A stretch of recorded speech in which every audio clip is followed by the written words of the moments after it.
aujourd'hui on se retrouve pour mon bilan de mon Pumpkin Autumn Challenge. Je vais tout de suite commencer par vous dire que je l'ai validé. Au début, dans ma vidéo où je vous présentais ma palle, je vous avais dit que j'aurais plus de difficultés que l'année dernière et que je pensais être obligée d'utiliser les espèces de réussite, vous savez, une fin de loup-garou et tout ça, pour pouvoir le valider. Et finalement je l'ai validé grâce à ça et aussi grâce à la façon habituelle, c'est-à-dire en validant un sous-menu de chacun des menus. On va tout de suite commencer par le menu qui m'a posé le plus de problèmes, c'est-à-dire le menu Automne Enchanteur, où Clochette Grimoire et Chandelle et au détour de Brocéliande ne me plaisaient pas du tout et j'avais aucun livre qui correspondait à ça, et en effet je n'ai rien lu de ces sous-menus, mais par contre j'ai lu un livre pour les métamorphoses, ou plutôt un manga. Il s'agit de Kasane, le tome 12. J'imagine que vous l'aurez deviné depuis le temps, j'adore le manga Kasane.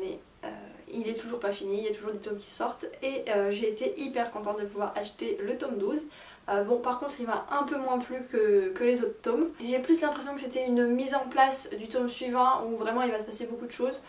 Et Kasane m'a un peu déçue dans ce tome là. Bon, après ça reste très très bon, les dessins restent super, ça me donne toujours envie de lire la suite, donc il n'y a pas de souci. Et si j'ai pu caser ce manga dans ce sous-menu, c'est parce que au niveau d'animalité et de transformation, surtout de transformation, clairement avec Kasane on est complètement dedans. Si vous ne le savez pas, il s'agit d'un personnage très très laid, tout le monde se moquait d'elle, tout le monde la rejetait parce qu'elle était vraiment très laide, presque à faire peur en fait. Et il se trouve qu'elle a hérité de sa mère d'un rouge à lèvres qui lui permet de voler le visage d'autres personnes. Voilà, je vais pas en dire plus puisque après ce serait vous spoiler. Ensuite il y a deux menus pour lesquels j'ai lu deux sous-menus. Donc on va commencer par Automne Frissonnant avec Le Cri de la Banshee. Donc là il fallait lire un thriller, un horreur ou un livre policier. Donc j'ai lu un policier, j'ai lu le tome 3 de la saga Lizzie Martin, celui-ci de l'auteur Anne Granger. Le voici, il s'agit d'un assassinat de qualité. Je vous renvoie à ma vidéo sur les femmes dans les livres policiers où j'avais présenté le tome 1 qui m'avait énormément plu. J'avais lu le tome 2 aussi et il m'avait aussi beaucoup plu. Par contre le tome 3 m'a un peu déçue par rapport aux autres tomes. Parce que en fait il y a deux personnages principaux. Il y a Lizzie Martin qui dans le tome 1 et dans le tome 2 était très présente, hein, et ensuite il y avait Benjamin Ross, donc un inspecteur.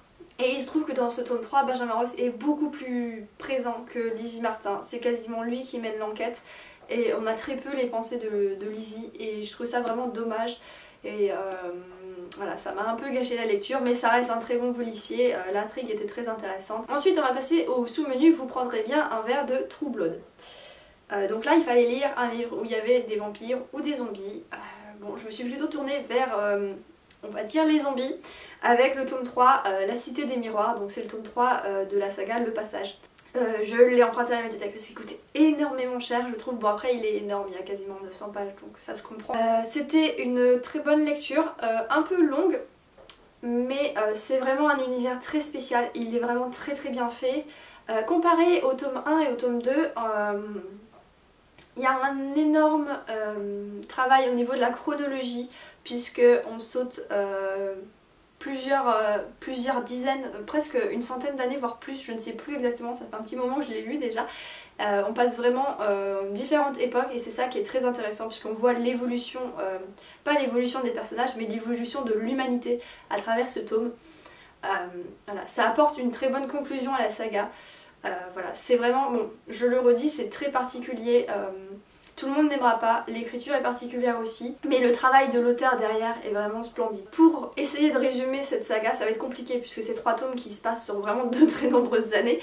En fait, on va assister à une sorte d'apocalypse. Une espèce de virus a été répandu sur la Terre. Beaucoup d'êtres humains sont morts, d'autres se sont transformés en bêtes. Et très peu d'êtres humains essayent de survivre, essayent de reconstruire une société.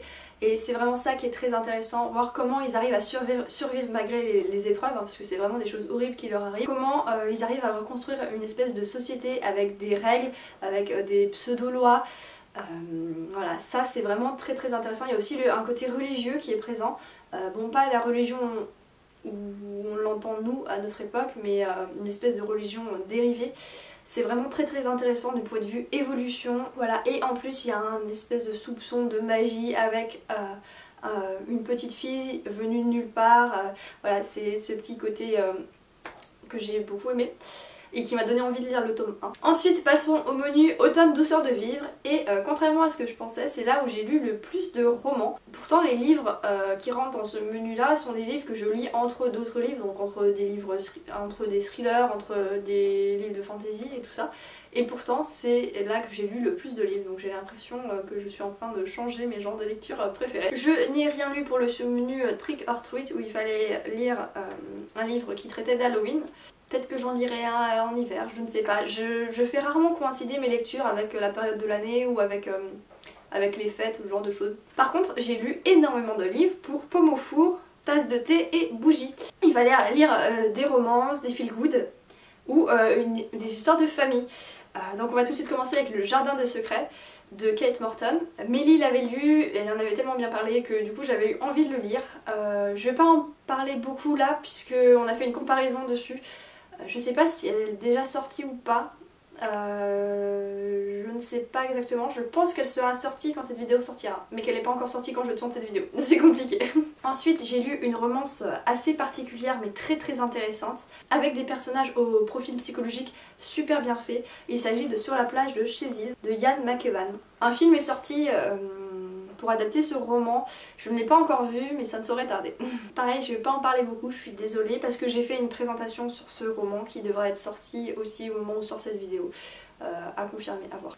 Ce fut une très bonne découverte. C'est un style littéraire que je lis rarement mais ça fait toujours du bien un peu de nouveauté. Ensuite j'ai emprunté à la médiathèque les tomes 1 à 6 de Orange, il s'agit d'un manga. Mélie avait commencé à lire les 2 premiers tomes je crois. Comment dire, j'ai réussi à lire les 6 tomes. Et j'en suis très contente puisque l'histoire est vraiment très intéressante. À la fin franchement j'ai trouvé ça vraiment plein d'émotions et très mignon. Mais ça reste une lecture un peu trop douce. Pour moi j'aime les mangas durs, violents, les seinen quoi. Concrètement voilà, vous pouvez le voir avec Asane et avec tous les autres mangas que j'ai aimés. Je tourne plutôt autour de ce style et j'ai beaucoup plus de mal avec les autres mangas, je les trouve trop fifi et voilà, c'est ce que j'ai trouvé avec Orange. C'était beaucoup trop girly au début.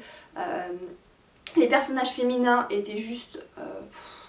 la personnage féminine principale m'a agacée au début. Ses remarques étaient stupides, ses questionnements étaient juste stupides aussi et je l'avais trouvé un peu trop simple, un peu trop girly. Voilà, les dessins aussi, même si certains dessins sont super beaux, les couvertures sont magnifiques, mais les dessins en soi sont... Il y a trop de petites étoiles, de paillettes et ce genre de choses. C'est pas trop mon style de manga. Mais l'histoire est vraiment très mignonne et je le conseille quand même. Dans ce sous-menu là, j'ai également lu Un anniversaire au poil de Sonia Dagotor. C'est un feel-good vraiment super drôle. Je ne veux pas vous en parler beaucoup puisque encore une fois j'ai fait une présentation dessus. Mais ça tourne autour d'un personnage féminin qui fête son anniversaire, elle a 30 ans, sa vie sentimentale est nulle, sa vie professionnelle n'est pas meilleure non plus et voilà. Au moment de souffler sa bougie, elle se dit qu'elle aimerait bien être un homme pour les comprendre et voilà. Qu'est-ce qui se passe? Elle se réveille dans le corps d'un homme et grâce à ça il y a plein de péripéties qui se passent et c'est vraiment super drôle. Voilà. Dans le genre feel good, si vous aimez les feel good, franchement passez par celui-là, vous le regretterez pas. Ensuite on passe au dernier sous-menu de ce menu, c'est celui avec le titre à rallonge. La feuille d'automne emportée par le vent en rondement d'automne tombant tourbillonnant. Voilà. Pour ça c'était assez simple, il fallait lire un livre avec une couverture orange, jaune, marron ou rouge. Donc les couleurs de l'automne. J'avais envie de citer Alice et l'épouvanteur qui est le tome... je crois que c'est 12 mais je ne suis pas sûre de la saga l'épouvanteur puisqu'il est orange bien vif donc là clairement ça rentrait dedans mais je vais le faire passer dans une autre catégorie.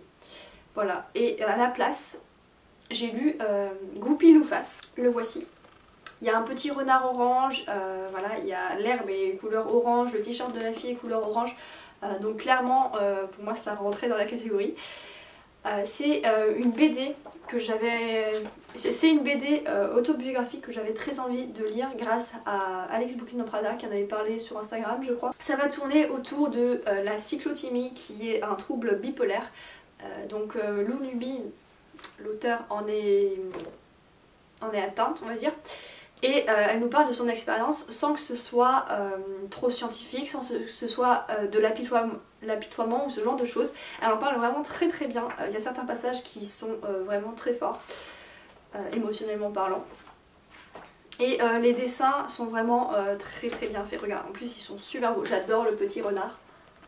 Elle utilise la métaphore du renard pour parler de sa maladie. Et voilà, c'était vraiment très très intéressant.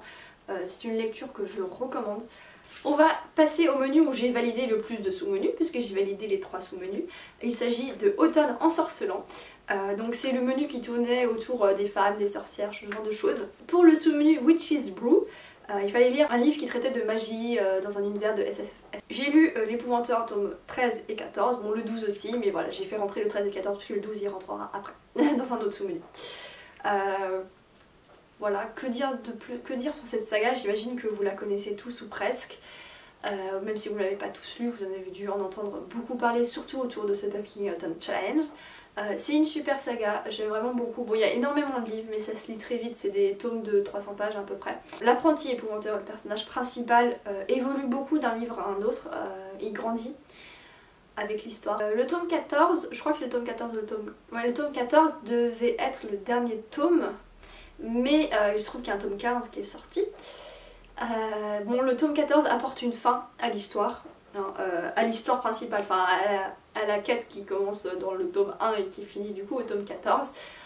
Bon, par contre, ça donne un tout petit peu envie de lire la suite, mais c'est pas un cliffhanger, c'est... on peut choisir de lire la suite ou pas. Si vous en avez marre des sagas trop longues, vous pouvez vous arrêter au tome 14 et ne pas lire le tome 15, puisque le tome 15 recommence un autre problème et je ne sais pas combien de tomes il prendra avant de se finir. Je suis très contente de la fin qui a été apportée par l'auteur. J'ai vraiment beaucoup aimé le personnage d'Alice, qui évolue encore plus que celui de l'apprenti épouvanteur. Et du coup on peut aussi rajouter le tome 15 dans ce sous-menu là, je ne sais pas pourquoi je ne l'ai pas noté. Mais le tome 15 est très bon lui aussi.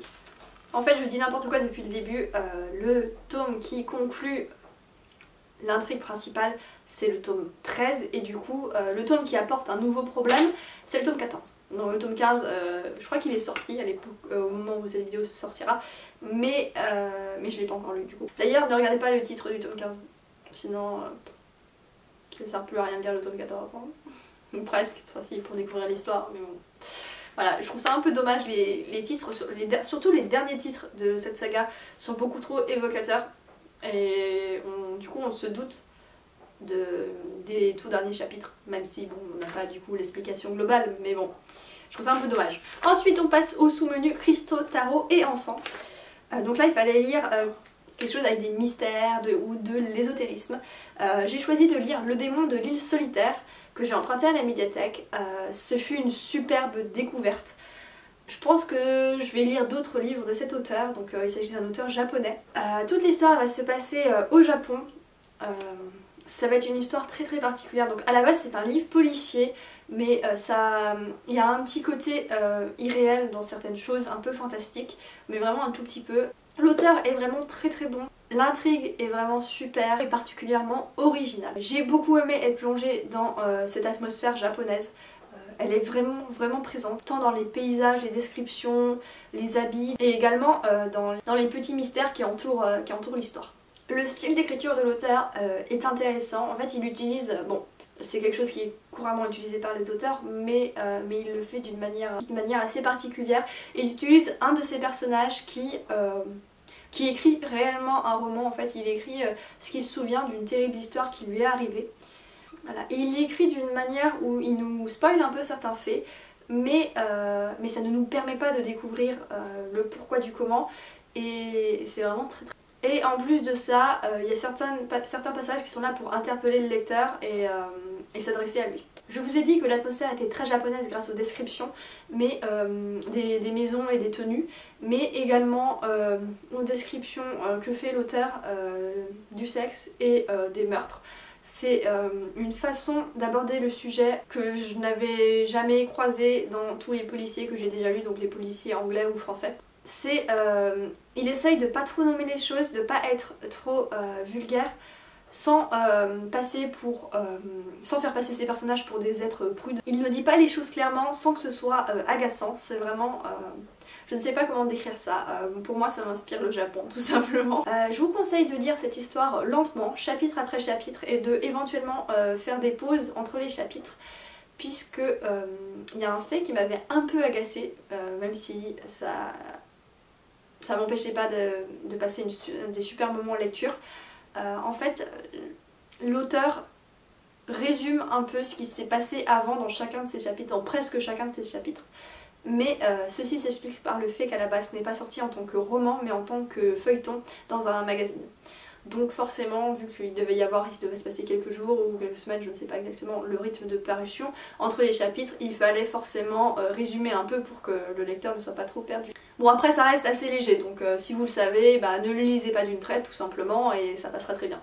Je vous ai dit que le scénario est un des points forts de ce roman, et c'est parce qu'il plonge le lecteur petit à petit dans l'horreur de l'histoire vécue par le personnage. Chaque chapitre est là pour apporter sa dose de mystère et d'horreur. Franchement, limite j'ai trouvé que le scénario était digne d'un thriller. Alors que c'est un policier. D'habitude c'est plutôt l'effet inverse, du genre je trouve que des thrillers sont plutôt des policiers que des thrillers. Mais là, je pense à Musso notamment. Mais là vraiment c'est vraiment super. Une petite chose m'a un peu énervée, c'est les deux personnages principaux qui se disent « Oh, je vais faire ça, il faut se venger » ou ce genre de choses, « Je vais le faire, c'est nécessaire ». Et puis deux chapitres plus tard ils disent « Ah mais non, c'est pas possible là ». Et puis deux chapitres plus tard « Ah, on va le faire ». Et puis « Oh non ». Bon, après c'est très léger. Et comme on se place dans une histoire assez originale, je peux comprendre que ces personnages aient été torturés par leur choix. Je ne vous ai pas beaucoup parlé de l'histoire, mais c'est parce que j'ai peur de vous spoiler si je vous dis, ne serait-ce que autour de quel sujet ça tourne. Sachez que l'auteur nous emmène dans différents lieux, il nous fait un peu voyager. Au début on reste dans une grande ville et ensuite on passe sur une petite île assez effrayante avec des personnages affreux, on va dire ça. Voilà. Le thème abordé, les sujets trouvés par l'auteur sont vraiment originaux, surtout pour des policiers. Voilà, n'hésitez pas à le lire si vous aimez ce genre, franchement, c'était super. Et pour ce qui est des mystères et des petits frissons, on est complètement dans le thème du sous-menu. Ensuite on va passer au dernier sous-menu, donc il s'agit de Bal et Pâte. Et là il fallait lire une histoire qui parlait de féminin, de sorcières ou une histoire historique. Donc c'est là que j'ai casé Alice et l'Épouvanteur, donc le tome 12 de la saga L'Épouvanteur, qui tourne uniquement autour d'Alice. Donc c'est un tome que j'ai vraiment beaucoup aimé, avec le tome qui tourne autour de Grimalkin. Ces deux personnages féminins qui sont géniaux. Et on en découvre plus sur Alice, on découvre pourquoi elle fait ces choix-là, qu'est-ce qui les explique. Et ça nous amène un peu à la fin de la saga. Oui, la fin de la saga est conditionnée par les choix d'Alice complètement. Voilà, donc c'est vraiment un super tome. Et on est clairement dans le thème du sous-menu, puisque c'est une femme, c'est une sorcière. Je voulais également ajouter un manga dans ce sous-menu. Il s'agit du manga Bride Stories. J'ai l'impression que beaucoup de monde en parle en ce moment. C'était un super manga avec des dessins magnifiques. Je vous avais dit dans un autre menu que j'aimais que les mangas durs, violents, très sombres. Clairement celui-là n'en est pas un, mais pourtant je l'adore. Mais c'est parce que l'histoire nous permet de découvrir des choses réelles en fait. C'est un manga très historique avec des dessins magnifiques, plein de détails. Des personnages super émouvants. En fait, ça nous permet de découvrir toute la culture, toute la façon de vivre des peuples de l'Asie. C'est vraiment super intéressant, on découvre des faits réels, on voit que l'auteur est passionné par ce qu'elle raconte. On découvre la façon de vie de peuples nomades, de peuples sédentaires, c'est vraiment magnifique. Et je vous le conseille ardemment. Voilà, mon bilan du Puppy Autumn Challenge est fini, j'espère qu'il vous aura plu. N'hésitez pas à me dire ce que vous en avez pensé, si vous avez lu les livres dont j'ai parlé, quel était votre avis sur ces livres et ces mangas. Je suis très contente d'avoir validé le challenge évidemment. Je ne sais pas si je participerai à celui de l'année prochaine. Autant le challenge de la première année m'avait énormément plu.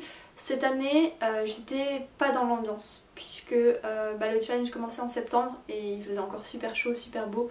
Moi j'étais beaucoup plus encore dans l'ambiance été et pas du tout automne. Donc si j'y participe l'année prochaine, je le décalerai d'un mois. Donc en fait je commencerai en octobre. et je finirai fin novembre, alors que là j'ai commencé en septembre et du coup j'avais validé le challenge alors qu'on était à peine en octobre.